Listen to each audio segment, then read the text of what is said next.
నమస్తే మేడం, మీ పేరు? నా పేరు రోహిణి అండి. మేడం, గవర్నమెంట్ అధికారంలోకి వచ్చి 18 నెలలు అయింది కదా, చంద్రబాబు గారి పరిపాలన ఎలా ఉంది, మీరేమంటారు? బాగుందండి పరిపాలన. గతంలో ఎలా ఉంది, ఇప్పుడు ఎలా ఉంది అంటారు? గతంలో అంత బాగాలేదు, ఇప్పుడైతే బాగుంది. ఓకే, ఇప్పుడు వీళ్ళు వైజాగ్ లో మీటింగ్ పెట్టి పెట్టుబడులు తీసుకొస్తామని అంటున్నారు. International companies, Indian standard companies అన్ని కూడా తీసుకొస్తాం అంటున్నారు. అంటే మరో హైదరాబాద్ లో తయారు చేస్తామన్నారు. దానివల్ల ఏమైనా యూజ్ ఉందంటారా? అవును, ఇక్కడ వాళ్ళకి ఇక్కడే ఉద్యోగాలు దొరుకుతాయి కదా, అంత బాగానే ఉండిద్ది కదా ఇక్కడ. అందుకనే ఇక్కడ వాళ్ళందరికీ ఉపయోగపడిద్ది కదా. చిన్న వాళ్ళకి ఉపయోగపడిద్ది, పెద్దగా చదువుకున్న వాళ్ళకి కూడా ఉపయోగపడతాయి కదా. ఓకే, అన్ని బాగానే ఉంటాయి కదా. మరి రీసెంట్ గా కూడా విశాఖ నగరానికి గూగుల్ డేటా సెంటర్ వచ్చింది, టీసీఎస్, ఇంకా వేరే వేరే సాఫ్ట్వేర్ కంపెనీలకు సంబంధించిన కంపెనీలు వచ్చాయి. మన వాళ్ళు ఇక్కడే ఉద్యోగాలు చేసుకొని ఇక్కడే ఉంటారు కదండి. వేరే దేశాలు వెళ్ళవసరం లేదు, వేరే తెలంగాణ అటు ఇటు వెళ్ళవసరం లేదు కదా. ఇక్కడే ఉంటారు మన వాళ్ళు, మన దగ్గరే ఉండి జాబులు చేసుకోవడం మంచిదే కదా. ఆంధ్రప్రదేశ్ అభివృద్ధి మీద మీ అభిప్రాయం ఏంటంటే? బాగా జరుగుతుందండి ఇప్పుడే, బాగా రోడ్లు అవన్నీ బాగున్నాయి. మెయిన్ రోడ్లు బాగున్నాయండి. మా సైడ్ తెనాలి అటు సైడ్ అయితే రోడ్లు మొన్నటి దాకా బాగాలేదు. ఇప్పుడే చంద్రబాబు నాయుడు గారు వచ్చిన తర్వాత రోడ్లు అవి బాగా వేసారు. ఇప్పుడు అంతా బాగా జరుగుతుంది.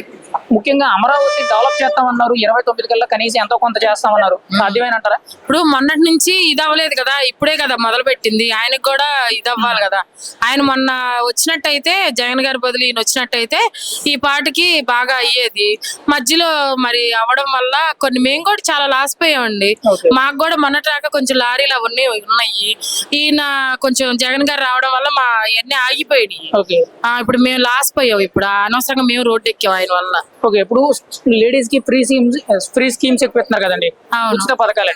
వాటి వల్ల మీ అభిప్రాయం ఏంటంటే? అవి పర్లేదండి, బాగానే ఉన్నాయి. కొన్ని మరి కొన్నిటి వల్ల ఇబ్బంది పడుతున్నారు కదా మనుషులు. అవి వాళ్ళు చేసుకుంటే బాగుంటుంది. బస్సులు కొంచెం పెంచడం గానీ ఏదైనా చేస్తే బాగుంటదని. ఓకే, ఓవరాల్ గా ప్రభుత్వ పనితీరు గురించి మీరు ఏం చెప్తారు? బాగుందండి, బాగుంది. చంద్రబాబు, పవన్ కళ్యాణ్ ఎలా పని చేస్తున్నారు? బాగా చేస్తున్నారు. గతం కంటే మెరుగ్గా ఉందా లేదా అలాగే ఉందా? బాగుందండి, గతం కన్నా అయితే మెరుగ్గా ఉంది, బాగుంది. సార్ నమస్కారం సార్, మీ పేరు? రాంబాబు. సార్, చంద్రబాబు గారి పరిపాలన మొదలయ్యి అంటే కూటమి ప్రభుత్వ అధికారంలోకి వచ్చి 18 నెలలు అయింది. ఎలా ఉంది, మీ అభిప్రాయం ఏంటంటారు? 90% బాగానే ఉంది. మరి 10% ఎందుకు ఆగిందంట? 10% అంటే కొంచెం ఈ ఫ్రీ బస్సు నాకైతే నచ్చలేదు. దాని ఎలా డబ్బులు అయితే బాగుండేది. అన్న క్యాంటీన్ గానీ కడమ అన్ని ఎక్కలేదు. సుక్కల భూములు వదలాలి. సుక్కల భూములు బాగా ఇబ్బంది పడిపోతున్నారు. అది రాజధాని పరిధిలో ఆపుకొని ఆ గవర్నమెంట్ కి యూట్యూబ్ లో పెట్టి మీరు ఇవాళ ఇంకా 2 నెలలు పొడిగిచ్చాడు సుక్కల భూములు. అవి అమ్ముకుంటాకి పిల్లలు కట్నం ఇస్తా కుదరతల్లా. అది రాజధాని పరిధిలో ఆపుకుని కడమ అన్ని ఏరియాలు ఆపి వదిలేస్తే వాళ్ళు కొంచెం సేవ్ అవుతారు. మీది ఎక్కడ సార్? మాది కృష్ణా జిల్లా అవనిగడ్డ. కృష్ణా జిల్లా అవనిగడ్డ ఏరియాలో. ఇప్పుడు మీకు భూముల విషయంలో కొంత ఇబ్బంది ఉంది. భూముల విషయంలో సుక్కల భూముల్లో తీసుకున్నాడు. దేనికండి అవి మరి ఎందుకు ఆపాడు ఆయన? అవి రిజిస్ట్రేషన్ అయినా కానీ దానికి ఆడంగంలో 10 వల్ల మా పేరు రావట్లా. సార్, ఇప్పుడు రోడ్ల విషయంలో ఎలా ఉందనంటారు? రోడ్లు బాగానే వేసాడు, బాగానే ఉందంటారు. ఎక్సలెంట్. ఇప్పుడు రీసెంట్ గా వైజాగ్ లో గత 2 రోజులుగా పెట్టుబడులు తీసుకొస్తాం, పరిశ్రమలు పెడతాం అని చెప్పి మీటింగ్లు పెడుతున్నారండి పెద్ద పెద్ద కంపెనీ వాళ్ళతో. దాని వల్ల ఏమైనా ఆంధ్రప్రదేశ్ అభివృద్ధి చెందుతుంటారా? దాంట్లో రాజు లేదు. ఆ పెట్టుబడులు బాగా తీసుకొస్తాడు. దాంట్లో రాజు లేదు, ఎవరైనా ఒప్పిస్తాడు తీసుకొస్తాడు. దాంట్లో రాజు లేదు. ఈ సుక్కల భూమిలో బాగా ఇబ్బంది ఉంది. ఓకే, అంటే గతంలో జగన్ గారు కూడా ఇలా మీటింగ్ పెట్టారండి వైజాగ్ లో. కంపెనీలు తీసుకొస్తాం, పెట్టుబడులు పెడతాం, వేల కోట్ల రూపాయలు అభివృద్ధి చేస్తాం అన్నారు. గత 5 ఏళ్ళు కూడా ఏం జరగలేదని చెప్పి 60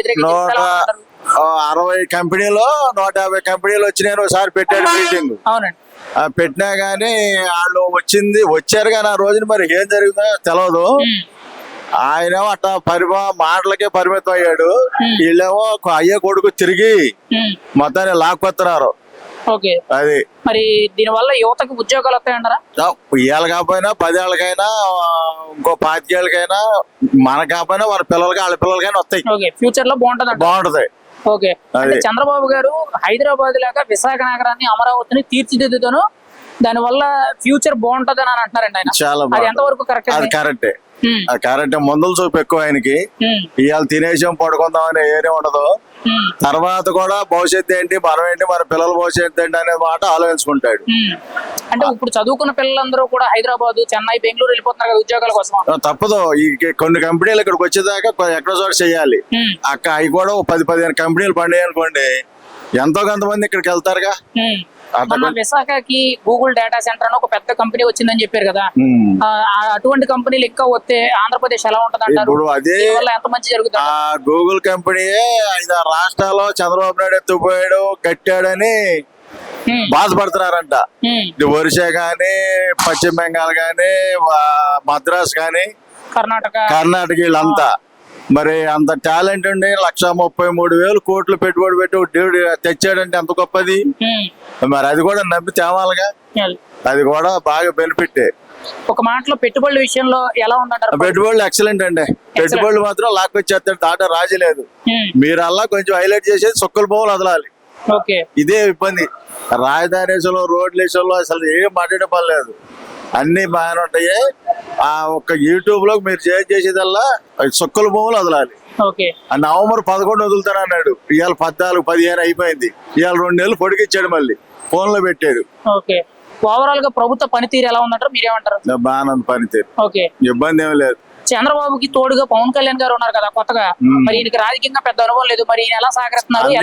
అందుకే అన్నాడుగా, ఆయన అనుభవం మనకు కావాలని ఆయనే అనుకుంటున్నాడుగా. మనకి అంత పరిపాలన విధానం మనకి కొత్త తెలవదు, పెద్ద ఆయన ఉన్నాడు కాబట్టి ఆయన అనుభవం మనకు అవసరం అంటున్నాడుగా. ఆయన లైన్ లోనే ఉన్నాడు. ఓవరాల్ గా అయితే ప్రభుత్వ పనితీరు ఎలా బాగుంది. 29లో ఎవరు వచ్చే అవకాశం ఉంటది అంటారు? మరి ఆయనే వస్తారు. బ్రో, మీ పేరు? జి హర్షవర్ధన్ రెడ్డి. ఇప్పుడు ఆంధ్రప్రదేశ్ లో కూటమి ప్రభుత్వం చంద్రబాబు నాయుడు గారి పరిపాలన వచ్చి 18 నెలలు అయింది కదా, ఎలా ఉంది పరిపాలన, మీ అభిప్రాయం ఏంటి? ఓకే, ఇంత ముందుల ప్రభుత్వం కంటే ఇప్పుడు ప్రభుత్వం కొంచెం బెటర్ అనుకుంటున్నా. ఇప్పుడు మనకి ఇప్పుడు ప్రజెంట్ ఇప్పుడు యూత్ కి అయితే కనుక జాబుల కోసం అయితే ఓకే అనుకుంటున్నా. వైజాగ్ లో రీసెంట్ గా పెట్టుబడులు, పరిశ్రమలన్నీ తీసుకురావడానికి సిఏఏ సదస్సు అని చెప్పి ఒక భారీ మీటింగ్ జరుగుతుంది. నిన్న గత 2 రోజుల నుంచి జరుగుతున్నాయి. దీనివల్ల ఆంధ్రప్రదేశ్ కి పెట్టుబడులు వస్తాయంటారా?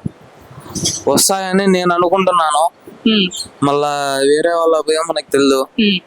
విశాఖ నగరానికి రీసెంట్ గా గూగుల్ డేటా సెంటర్ కూడా వచ్చింది కదా, వినే ఉంటారు మీరు, ఆల్రెడీ సోషల్ మీడియాలో చదివి ఉంటారు కదా.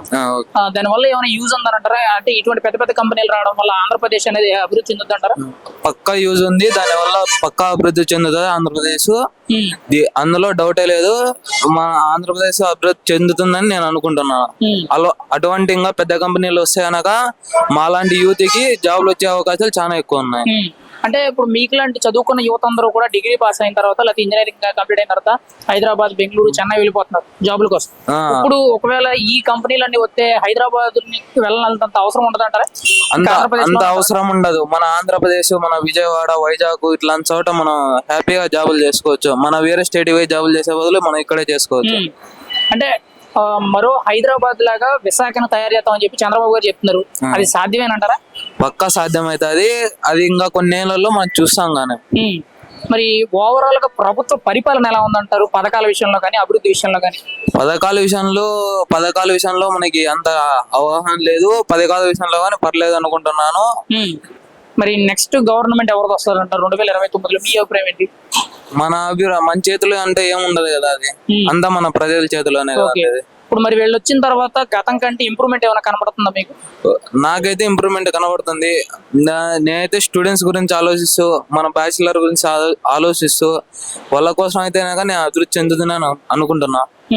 అంటే రోడ్ల విషయంలో ఎలా ఉందంటారు? రోడ్ల విషయంలో కానీ ఇప్పుడు సీసీ రోడ్లు అన్ని ప్రతి ఒక్క రోడ్డుకి వస్తున్నాయంటే ఓకే. ఇప్పుడు గ్రామాల్లో పంచాయతీలు అవన్నీ ఎలా చేస్తున్నారు? ముఖ్యంగా వాటికి సంబంధించి పవన్ కళ్యాణ్ గారి శాఖది పంచాయతీరాజ్ శాఖ, ఆయన ఎలా పనిచేస్తున్నారంటారు? ఓకే, ఆయన కానీ పర్లేదు. ఇప్పుడు సీసీ మినిస్టర్ గానీ ఆయనే కదా, ఆయన కానీ ఇప్పుడు రోడ్లు కానీ అన్ని వీధులకు వస్తున్నాయి. ఇంతకుముందు గత కాలంలో లేని రోడ్లు కానీ ఇప్పుడు వేస్తున్నారు. ఓవరాల్ గా కూటమి ప్రభుత్వ పనితీరు గురించి నువ్వు ఏం చెప్తావు? పెట్టుబడుల విషయంలో నువ్వు ఏం చెప్తావు? ఓకే, అంతా బాగానే చూస్తున్నారు అనుకుంటున్నా. పెట్టుబడుల వల్ల ఉపయోగం ఉందంటారా? యువతకు ఉద్యోగాలు వస్తాయంటారా? ఉపయోగం అయితే ఉంది పెట్టుబడుల వల్ల. నమస్కారం సార్, మీ పేరు? నా పేరు ఎమ్మెల్ నాగరాజు అండి, గోపాలపురం, కొండూరుపల్లి. ఓకే సార్, చంద్రబాబు గారి పరిపాలన అంటే కూటమి ప్రభుత్వం అధికారంలోకి వచ్చి 18 నెలలు అయింది కదా, ఎలా ఉందంటారు, మీ అభిప్రాయం ఏంటి? ఇప్పుడు బాగుందండి, బాగానే ఉన్నాయండి, అనుకూలంగా ఉంది సార్. గతంలో ఎలా అనిపించింది, ఇప్పుడు ఎలా అనిపిస్తుంది అంటారు? గతంగానే ఇప్పుడు బాగుంది సార్. ఇప్పుడు మహిళలకే గానీ చాలా మందికి కూడా ఫ్రీ పథకాలు ఇస్తున్నాము, అన్ని ఇచ్చామంటారు, మీకేమైనా అందుతున్నాయి పథకాలు? మా పథకాలు ఉన్నంత వరకు ఐళ్ళగా అయితే పథకాలు ఏమి రాలే మరి అవి వస్తాయి అన్నారు మరి అవి వస్తే దాన్ని బట్టి అంటే పెన్షన్ ఏమైనా ఉందండి అది పింఛన్లు అందరూ ఓకే, వస్తున్నాయి తల్లి బరాబరగా వస్తున్నాయి తల్లికి వందనం అండి తల్లికి వంద అమ్మ డబ్బులు పట్టి అన్నారు బట్టి ఇప్పుడు మరి ఫ్రీ గ్యాస్ అండి ఫ్రీ గ్యాస్ అదే ఫ్రీ క్యాష్ మేము తీసుకోలేదు మేమైతే బయట అంటున్నాం అయితే అందరూ అందించండి free cash okay free bus ఉపయోగించుకుంటున్నారా ఉపయోగిస్తాం ఓకే ఇప్పుడు అంటే ఫ్రీ పథకాలు ఎంతో కొంత అందుతున్నాయండి మీకు? అందుతున్నాయండి ఓకే ఇప్పుడు పెట్టుబడుల విషయంలో వైజాగ్ లో మీటింగ్లు జరుగుతున్నాయి గత 2 రోజులుగా సిఐ సదస్సు అని చెప్పి అంటే కంపెనీలు తీసుకొస్తాం ఓ యువతకు ఉద్యోగాలు ఇస్తాం అంటారు తెలుస్తారు ఆ సంగతి సాధ్యం అవుద్ది అంటారా యువతకు ఉద్యోగాలు ఇవ్వడం? వస్తాయి అంటున్నారు మనకైతే తెలియదు ఆ సంగతి ఓకే. అంత చదువులేదు నాకు అంటే మరో హైదరాబాద్ లాగా విశాఖ నగరం అయితండి డెవలప్ చేస్తాం ఆల్రెడీ చేస్తున్నారు అమరావతి నేను వర్క్ చేస్తాను నేను ఒక లేబర్ వేస్తాను ఓకే అమరావతిలో అమరావతి పనులు ఎలా జరుగుతున్నాయి అంటారు బాగా చదువుతున్నాను నేను డ్రైన్ వర్క్ ఆ రోడ్లు ఈ రోడ్లు అన్ని చేస్తున్నాను సార్ అంటే చాలా మంది కూడా అమరావతి ముంపు ప్రాంతం పనులు ఏమి జరగట్లేదు అని అంటారు కదా దీని- అలా ఎన్ని గ్రూపులు సార్ పెద్దపక్షం వాళ్ళు మీ అభిప్రాయం ఏంటంటారు అమరావతి అమరావతి వర్క్ చదువుతున్నాను నేను అక్కడి నుంచే వచ్చి ఇప్పుడు కూడా ఓకే ఇప్పుడే ఒక గంట అవుతుంది వచ్చాను నేను ఒక మాటలో ప్రభుత్వ పనితీరు గురించి మీరు ఏం చెప్తారు ప్రభుత్వం ఎలా పనిచేస్తున్నారు అక్కడైతే అమరావతి రోడ్లు అన్ని చేస్తున్నారు సార్ ఆడ 29 కల్లా పూర్తవుద్ది అని అంటారు కదా అవుద్దా తెలియదు సార్ ఆ సంగతి అయితే మన అంచనా వెళ్ళలేదు కానీ మనం వేయలేదు. రోడ్లు ఎలా ఉన్నాయంటారు ఆ రోడ్లు బాగా వేస్తున్నారండి మొత్తం రోడ్లు అయితే బాగుంటాడు రైట్